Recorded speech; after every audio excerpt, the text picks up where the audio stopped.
Before we jump into mixed numbers, we're going to go over number 4 of our PDN, shall we? Looking at our page, number 4 is 1,342 divided by 5. I already know I'm going to get a remainder on this number because 5 is not divisible by 4 because I need a 0 or a 5 in the ones place. So first thing I'm going to do is I'm going to divide 5 by my largest place value, a 1 in the thousands place. Because 5 is greater than 1, I know it 5 goes into 1 0 times. I'm going to put a check next to divide. 5 times 0 is 0. Put a check next to multiply. Now I'm going to subtract 1 minus 0, which is 1. And then I'm going to bring it on down and bring it on back. I now have 13 that I'm ready to divide and see how many times go into 5. I'm going to roll my 5s until I land on 13 or get to a number that's bigger than 13. 5, 10, 15. 15 is a little bit bigger than 13, so I need to go back. 5 fits in 2 times to 13. So I'll put a 2 up here for divide. 5 times 2 is 10. And now I'm ready to subtract. 10 minus 13, 3 minus 0 is 3. 1 minus 1 is 0. And then I'm going to bring it on down and bring it on back. I now have 34 on the bottom, and I'm ready to divide again for a third time. I'm going to roll my 5s until I land on 34 or a number larger than 34. 5, 10, 15, 20, 25, 30, 35. A little bit big. Skirt. Go back. 5 fits into 34. 5, 6 times. Put a 6 on top of my quotient line. 5 times 6, we just rolled that out, is 30. Now I'm going to subtract 34 minus 30. 4 minus 0 is 4. 3 minus 3 is 0. And then I'm going to bring it on down and bring it on back. Check, check. I now have 42. I'm going to do that same process for divide. Rolling my 5s until I get to a number that lands right on 42 or is bigger than 42. 5, 10, 15, 20, 25, 30, 35, 40, 45. A little bit too big for 42. Skirt. 8 times. So I'll put an 8 up at my quotient line. And then I will do 5 times 8, which is 40. And I will subtract 42 minus 40, which leaves me 2. Check, check, check. And then I bring it on down and bring it on back. I have nothing left to bring on down. Nothing left to bring on down or bring on back. So I am done. Which means my quotient is 268, remainder 2. Today we are going to talk about mixed numbers for our board equals paper.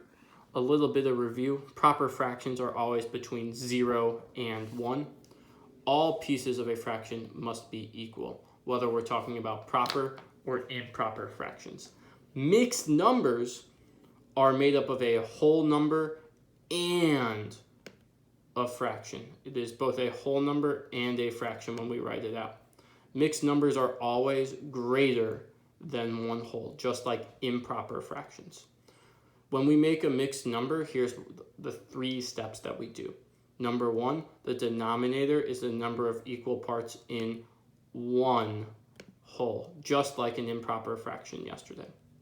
2, the numerator is the number of shaded parts in shapes that are less than one whole, unlike yesterday.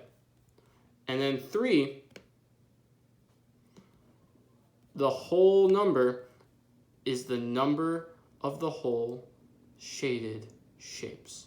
Shapes that are shaded entirely, that have every part shaded. Let's look at our first example. Just like yesterday, it's asking us how many watermelons we have. Here we know that the watermelons are broken into halves. And that's the first thing I'm going to write down, is that I see here in my one whole, I have 2 equal parts. So here I'm going to make sure that my denominator is 2. I could do the same thing for my improper fraction, but first I'm just going to focus on my mixed number. Then the second part is the numerator is the number of shaded parts in the shapes that are less than one whole. I have one whole watermelon here. I have one whole watermelon here. And here I have a watermelon that's cut in half. This one right here, the last one that doesn't have the whole watermelon, is the one that's less than 1 whole that I'm talking about in number 2. I have 1 out of 2 shaded parts, so I'm going to put that 1 right here. And now this last step is to count the number of whole shaded shapes. I have 1 whole watermelon, 2 whole watermelons. So my mixed number is I have 2 1/2 watermelons.